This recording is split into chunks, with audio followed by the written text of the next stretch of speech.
बेटा 2 minute wait करिए, और भी स्टूडेंट्स ऐड होते हैं फिर क्लास स्टार्ट कर रहे हैं, ठीक है? बस 2 मिनट वेट करिए, फिर क्लास स्टार्ट करेंगे। यही प्रोसेस ऑफ इंटरनल एनालिसिस से ही स्टार्ट करना है, तो अगर फ्री हो तो एक बार इसको रीड आउट कर लो।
बेटा और स्टूडेंट्स नहीं ऐड होंगे क्या? इस तरीके से कैसे क्लास चलेगी? कुछ ज्यादा लेट करते हो।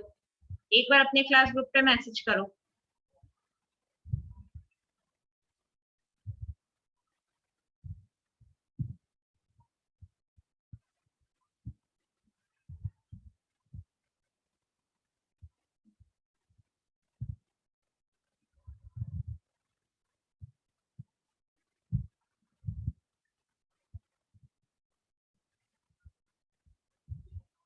खैर स्टार्ट करते हैं, वही है।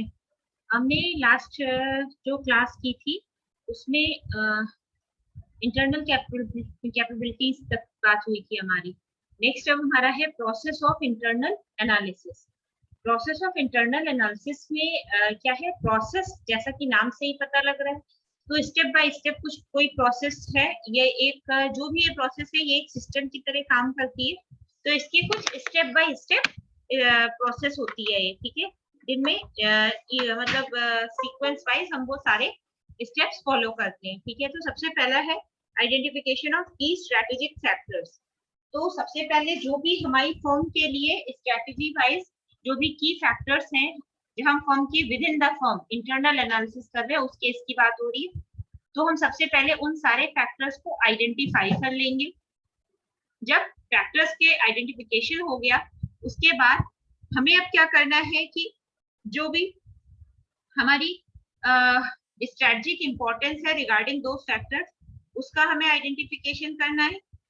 जब हमने अब अपनी फैक्टर्स की फैक्टर्स को आइडेंटिफाई कर लिया, साथ ही साथ उन्हीं की फैक्टर्स की हमने क्या कर ली, स्ट्रेटेजिक इंपॉर्टेंस भी फाइंड कर ली। अब हमें स्ट्रेंथ और वीकनेस इन्हीं की फैक्टर्स के रिगार्डिंग जो भी है उसको उसका भी असेसमेंट करना है, ठीक है? उसके बाद जब हमने स्ट्रेंथ वीकनेस सारे की फैक्टर्स को असेसमेंट कर आइडेंटिफिकेशन कर लिया, उनकी स्ट्रेटेजिक इंपॉर्टेंस भी आइडेंटिफाई कर ली, अब नेक्स्ट हमें क्या करना है? फर्म के लिए एक स्ट्रेटेजिक एडवांटेज प्रोफाइल रेडी करना है। ये जो स्ट्रेटेजिक एडवांटेज प्रोफाइल होता है उसमें, एक सेकेंड, हम क्या करते हैं, जो भी हमारे रिक्वायर्ड या इम्पोर्टेंट फैक्टर्स होते हैं रिगार्डिंग आवर फर्म हम वो देखते हैं, साथ ही साथ हमारे जो भी जो भी इम्पोर्टेंट फैक्टर्स है उनकी उनसे हमारी फर्म पर जो हमने की फैक्टर्स जिन्हें एज्यूम करके हम काम चला रहे हैं उनका हमारी फर्म पर क्या इम्पैक्ट आ रहा है ये देखेंगे। उसके बाद जो भी हमारी ये स्ट्रेटेजिक एडवांटेज है, लास्ट स्टेप है हमारा, उसको जो भी हमारी अपॉर्चुनिटीज है फॉर आवर फर्म उनसे अब हम उनका मैच कराएंगे। ठीक है, इस तरीके से अगर देखा जाए तो हमारी जो एक स्ट्रेटेजिक एडवांटेज कहें या एक कॉम्पिटिटिव एडवांटेज वो ओवर आर कॉम्पिटिटर्स हम गेन कर सकते हैं।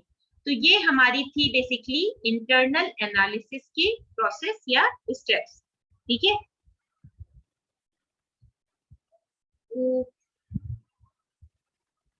नेक्स्ट अब हमारी बात आती है इसी इंटरनल एनालिसिस को लेकर अब हमें क्या करना है।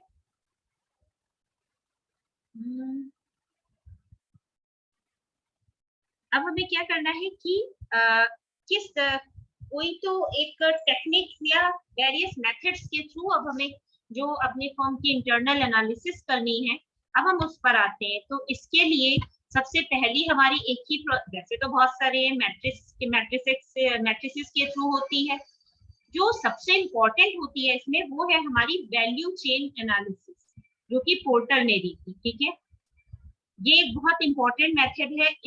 इसमें क्या होता है, वेरियस स्टेप्स के थ्रू हमारी जो फर्म की इंटरनल कैपेबिलिटीज होती है उनको हम क्या करते हैं, उनकी एनालिसिस करते हैं।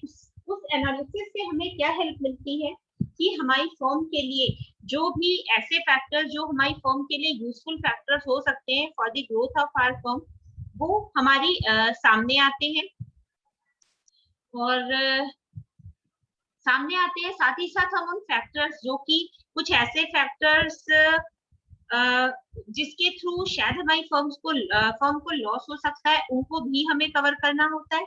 ओवरऑल देखा जाए हम अपनी एक्टिविटीज में कुछ भी वैल्यू ऐड करके हम क्या कर सकते हैं, किस तरीके से अपनी फर्म का जो भी क्या कह सकते हैं,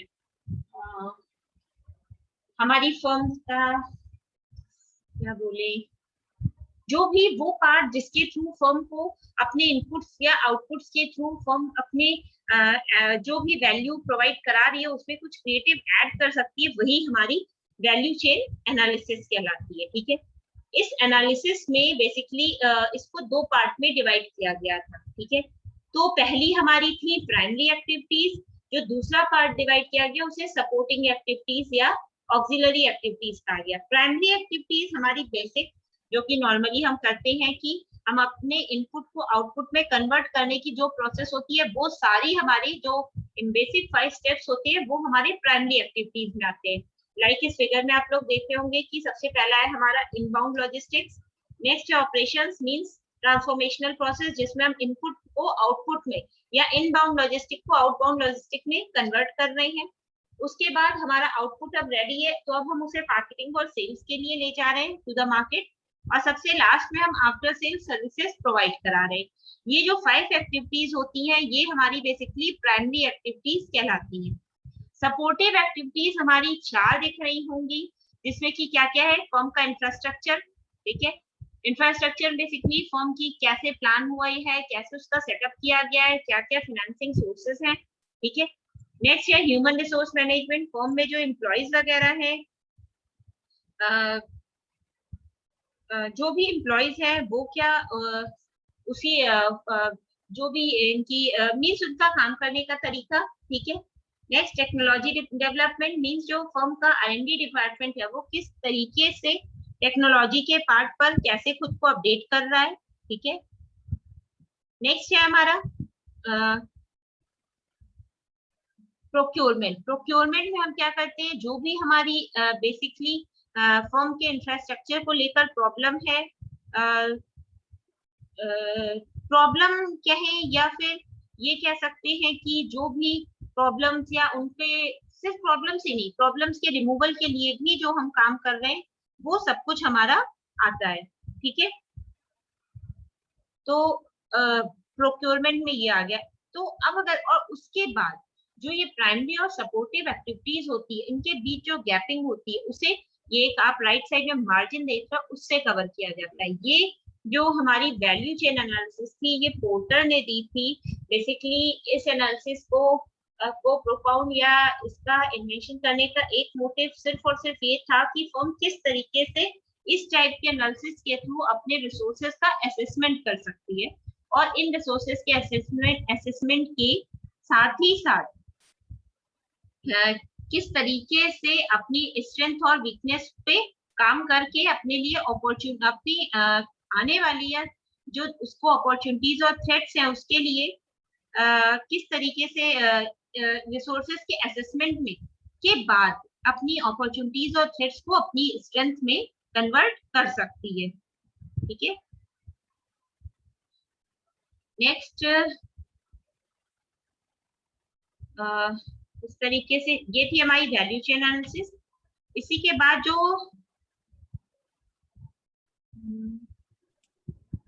वैसे तो हमारी बहुत सारी टेक्निक्स हैं, ठीक है, जैसे ये अभी आपने देखी वैल्यू चेन एनालिसिस, लेकिन अगर हम सिलेबस के पार्ट पर बात करें तो वैल्यू चेन एनालिसिस है आपके पास उसके साथ साथ माइकल के 5 फोर्सेस मॉडल है, स्कोर कार्ड है, उसके बाद हमारी क्या है, मैट्रिक्स है, मैट्रिक्स एनालिसिस में भी हमारी क्या है, बेसिकली सॉर्ट है। अब हम बात करते हैं सॉर्ट की। सॉर्ट एनालिसिस नाम से ही पता लग रहा है, SWOT, ये बेसिकली एक वर्ड नहीं है, ये अलग अलग 4 वर्ड के इनिशियल्स को लेकर बनाई हुई एक एनालिसिस है। लाइक SWOT, एस हमारा क्या है, एस हमारा क्या है, स्ट्रेंथ, W हमारा वीकनेस के फर्स्ट अल्फाबेट से लिया गया है। नेक्स्ट है O हमारी क्या है, O हमारा क्या है, वो हमारा है अपॉर्चुनिटीज। देख तो रहे हो बच्चों, एटलीस्ट बोलो तो। नेक्स्ट है हमारा थ्रेट्स, ठीक है। तो इस तरीके से देखा जाए तो हम ये कह सकते हैं कि हमारी ये जो सॉर्ट एनालिसिस है, ये बेसिकली हम एनालिसिस करते हैं अगर अपनी फर्म के ऊपर, तो उससे फायदा जो होता है वो भी हमारी फर्म को ही होता है। कैसे, हम अपनी स्ट्रेंथ को और स्ट्रॉन्ग कर सकते हैं, वीकनेस को कम कर सकते हैं, अपॉर्चुनिटीज को कन्वर्ट कर सकते हैं किसमें, अपनी स्ट्रेंथ में। थ्रेट्स के थ्रू हम अपनी वीकनेस को कम करके अपनी फर्म को और पावरफुल बना सकते हैं। ठीक है, नेक्स्ट है, इसी के साथ एक और है, वो आपके सिलेबस में नहीं है बट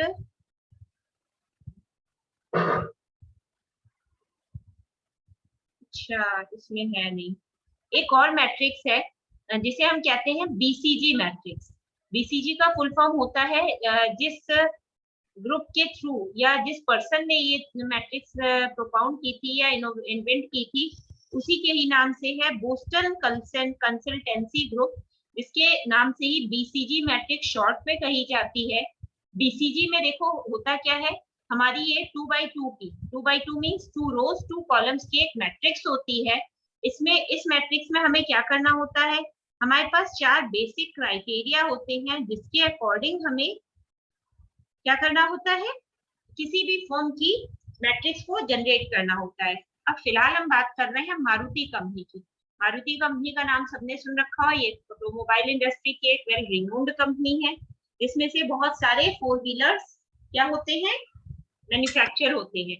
BCG मैट्रिक्स बेसिकली क्या होती है, मार्केट शेयर और मार्केट ग्रोथ रेट, 2 डायमेंशंस के बीच एक कर्व प्लॉट किया जाता है, जिसमें 2 पैरामीटर रखे जाते हैं, मार्केट ग्रोथ रेट और मार्केट शेयर दोनों में ही सेम होते हैं, जिसमें एक होता है हाई, दूसरा होता है लो। सेम ऐसे ही मार्केट शेयर में एक पैरामीटर हाई, दूसरा पैरामीटर लो। ठीक, अब BCG मैट्रिक्स में जो 4 मैट्रिक्स के 4 बॉक्सेस होते हैं, इसमें क्या होते हैं, एक पहला होता है स्टार, नेक्स्ट होता है क्वेश्चन मार्क्स, उसके बाद होता है कैश काउस, लास्ट होता है डॉट्स। स्टार की अगर हम बात करें तो स्टार हमारा वो कॉलम वो बॉक्स होता है जहां पे हमारा market share as well as market growth rate दोनों ही हाई होते हैं। ठीक है, इसके अलावा इन तीनों में कोई भी ऐसा नहीं होता है जिसमें हमें मार्केट शेयर और मार्केट ग्रोथ रेट दोनों एक बराबर मिले। ठीक, नेक्स्ट है हमारा क्वेश्चन मार्क। क्वेश्चन मार्क में हमारी जो ग्रोथ होती है वो तो हाई होती है, बट जो मार्केट शेयर होता है वो कहीं ना कहीं कम हो जाता है। ठीक है, नेक्स्ट है हमारा डॉक्स। डॉक्स में हमारे मार्केट शेयर और साथ ही साथ मार्केट ग्रोथ रेट दोनों ही लो होते हैं। नेक्स्ट है कैश काउस। कैश काउस में भी हमारा मार्केट शेयर तो हाई होता है, बट जो मार्केट ग्रोथ रेट होता है वो बेहद लो होता है। अब ये तो हमने बॉक्सेस की बात कर ली, अब एक एक बॉक्स में हमारे हम क्योंकि बात कर रहे हैं मारुति की, तो मारुति के प्रोडक्ट्स ही हम डाल सकते हैं इन बॉक्सेस में। लाइक अब अगर हम स्टार्स की बात करें तो स्टार में हमारी मारुति की दो गाड़ियां दिख रही हैं, लाइक मारुति जेन और स्विफ्ट। ये हमारी वो दो गाड़ियां हैं मारुति की जिनका मार्केट ग्रोथ रेट और मार्केट शेयर दोनों ही हाई है। अब अगर क्वेश्चन मार्क पे बात करें, क्वेश्चन मार्क में हमें दो गाड़ियां दिख रही हैं जिनकी ग्रोथ तो बहुत ज्यादा है, बट अगर देखा जाए मार्केट शेयर वो लो है, कम है। ग्रोथ के पार्ट पर इस पर और मार्केट शेयर इनके बेसिस पर क्वेश्चन मार्क में हमारी वो दो गाड़ियां, एक ए स्टार मारुति की, दूसरी है SX4। ठीक। नेक्स्ट है डॉक्स। डॉक्स में हमारा दोनों ही चीजें लो होती हैं। इसमें बेसिकली वो गाड़ियां आएंगी जो बेसिकली ऑब्सलीट या डिक्लाइन स्टेज पर आ गई, लाइक ओमनी वैन, मारुति की वर्सा और बलेनो। ये तीनों हमारी वो गाड़ियां हैं जो कि जिनका ग्रोथ रेट और मार्केट शेयर दोनों ही कम है। ठीक है। लास्ट है हमारा कैश काउज। कैश काउज में हमारा जो मार्केट शेयर होता है वो तो बहुत हाई होता है, बट ग्रोथ बहुत कम होती है। मीन्स लोग प्रेफर तो करते हैं, बट उसको मतलब उनकी फर्स्ट प्रेफरेंस वही होती है। शायद इसके बहुत सारे रीजन है कि इसमें जो हमारी व्हीकल आते हैं वो बेसिकली हमारे लिए बजट फ्रेंडली होते हैं, पॉकेट फ्रेंडली होते हैं। एक नॉर्मल मिडिल क्लास भी इनको ऑप्शन के तौर पर नहीं कहेंगे, अपने लग्जूरियस प्रोडक्ट के तौर पर उसे उसमें शामिल कर सकता है। तो कैश काउज में कौन कौन से हैं? मारुति 800, इनका क्या है, मार्केट ग्रोथ तो बहुत कम है, बट मार्केट शेयर हमारा बहुत ज्यादा है। और दूसरी है वैगनार और ऑल्टो। इस तरीके से बहुत सारी कंपनीज लाइक हिंदुस्तान यूनिलीवर है, ठीक है, PNG है, प्रॉक्टर एंड गैम्बल, पैक्सिको है। जितनी ये सारी कंपनीज है, तुम लोग बस इतना करो कि हर एक एक कंपनी का एक BCG मैट्रिक्स जनरेट कर लो। कोई भी अगर क्वेश्चन एग्जाम में आता है मैट्रिक्स से रिलेटेड, अगर तुम उसको फ्लो चार्ट में एक्सप्लेन करोगे, अपने आप तुम्हारी प्रेजेंस बहुत ज्यादा अपीलिंग होगी, और जो भी मार्क्स हम ग्रैब कर सकते हैं वो ज्यादा से ज्यादा मार्क्स ले सकते हैं। ठीक है। तो कोशिश करो कि अगर सिर्फ BCG पूछा जा रहा है, कोई भी एक कंपनी जो कि वेल रिनोन्ड कंपनी हो उसको उठाओ। जैसे टाटा, हमने मारुति लिया, आप टाटा ले लो। ठीक है। आप FMCG प्रोडक्ट की कोई कंपनी ले लो, लाइक कॉस्मेटिक की कोई कंपनी ले लो। हर एक एक फर्म की शॉर्ट एनालिसिस जरूर बनी है। अगर ऐसा नहीं होता तो शायद आज जैसे जैसे ब्रांड्स पुराने हो रहे हैं उसी हिसाब से वो आउटडेटेड होके डिक्लाइन हो जाते। ठीक है। अब कुछ क्लियर हुआ? बोलो बच्चों। No ma'am, BCG matrix ma'am एक बार और रिपीट कर दीजिए। ओके ओके, देखो फिर से हम रिपीट कर रहे हैं, ध्यान देना। देखो ये तुम्हें दो चीजें दिख रही होंगी, एक बिजनेस ग्रोथ रेट और एक है रिलेटिव मार्केट शेयर। इसे बिजनेस ग्रोथ रेट कहे या मार्केट ग्रोथ रेट कहे, एक ही चीज होती है। इसलिए यहाँ पे ये हमें ये बताता है कि प्रोडक्ट की ग्रोथ कैसी है। ठीक है। ग्रोथ मीन्स प्रोडक्ट की सेल कितनी हो रही है। मार्केट शेयर मीन्स प्रोडक्ट का मार्केट में क्या ट्रेंड चल रहा है। लाइक अगर हम नॉर्मल वे में बात करें तो मार्केट शेयर में जब हम सड़क पर निकलते हैं तो कितनी गाड़ियां ऐसी हैं जो हमें मारुति की दिख रही हैं, तो ये हमारा मार्केट शेयर हो जाता है। ठीक है। अब हम सबसे पहले बात करते हैं स्टार्स की। ऑब्वियस सी बात है, स्टार्स नाम से ही दोनों चीजें मीन्स मार्केट ग्रोथ रेट और मार्केट शेयर दोनों ही जिस भी बॉक्स में दोनों ही ज्यादा हाई पर है, ठीक है, वो हमारा सबसे क्या होगा, सबसे हमारा बेस्ट बॉक्स कहलाता है। तो उस हिसाब से स्टार ही हमारा ऐसा बॉक्स है जिसमें जो भी एलिमेंट आता है वो दोनों एस्पेक्ट पे बेस्ट होता है। ठीक है। नेक्स्ट है हमारा क्वेश्चन मार्क। क्वेश्चन मार्क में हमारा क्या होता है, जो हमारा ग्रोथ रेट है वो तो हाई हो रहा होता है। ग्रोथ रेट हाई है क्यों? क्योंकि मार्केट में उसकी प्रोडक्ट की सेल तो है, ठीक है, बट अगर नॉर्मल देखा जाए तो कंज्यूमर प्रेफरेंस उस प्रोडक्ट को नहीं दे रहे हैं। ठीक है। दैट मीन्स जो मार्केट शेयर हुआ वो तो कम हुआ, बट ग्रोथ हाई है क्योंकि मार्केट में सेल तो हो ही रही है। नेक्स्ट है डॉग्स। डॉग्स में हमारी दोनों ही चीजें लो हैं, ठीक है। अब अगर ये देखा जाए कि डॉग्स में हम बेसिकली कैसे कहें, डॉग्स में हम क्या देखते हैं कि जो हमारा मार्केट ग्रोथ रेट है वो भी हमारा ज्यादा अच्छा नहीं है, बेकार है। और मार्केट ग्रोथ वैल्यू वो क्या है,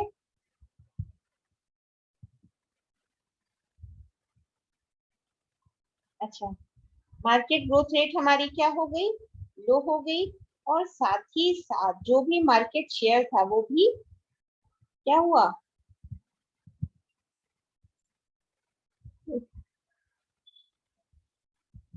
मार्केट ग्रोथ रेट। ध्यान रखो कि ग्रोथ रेट से हम ये देखते हैं कि प्रोडक्ट की ग्रोथ कितनी हो रही है, ठीक है। ग्रोथ में ये भी आएगा कि प्रोडक्ट की ग्रोथ मीन्स कितनी सेल हो रही है।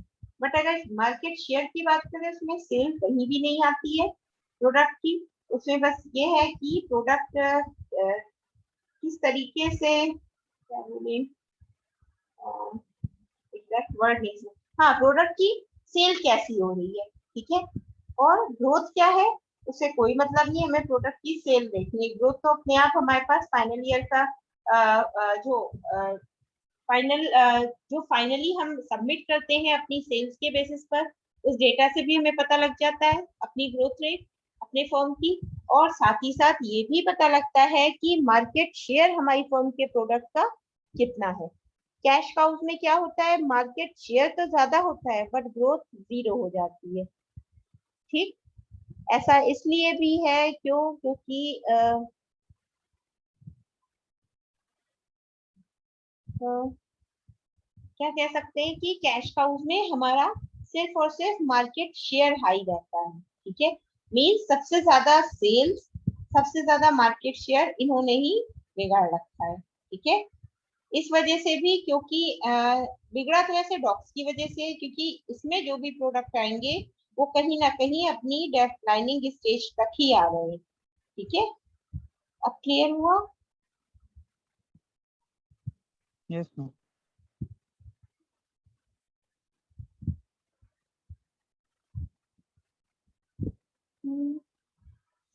अब क्लियर हुआ? बोलो बच्चों। Yes ma'am. ओके, तो एक काम करना, हमने ये दे रखी है तुम लोगों को पीडीएफ ऑलरेडी, एक बार खुद से पढ़कर देखना। और एक बार जैसे एचयूएल है या प्रॉक्टर एंड गैम्बल है, ठीक है, इन सब की किसी एक की मैं वो बीसीजी मैट्रिक्स ड्रॉ करना, खुद से करना, ठीक है। सुन रहे हो ना? Yes ma'am. Okay. Yes ma'am. Okay, खुद से जरूर से ट्राई करना। तो ठीक है, फिर आज का वाइंड अप करें। Yes ma'am. Okay, thank you ma'am. Thank you ma'am. Okay, thank you बेटा, अटेंडेंस पोस्ट कर देना।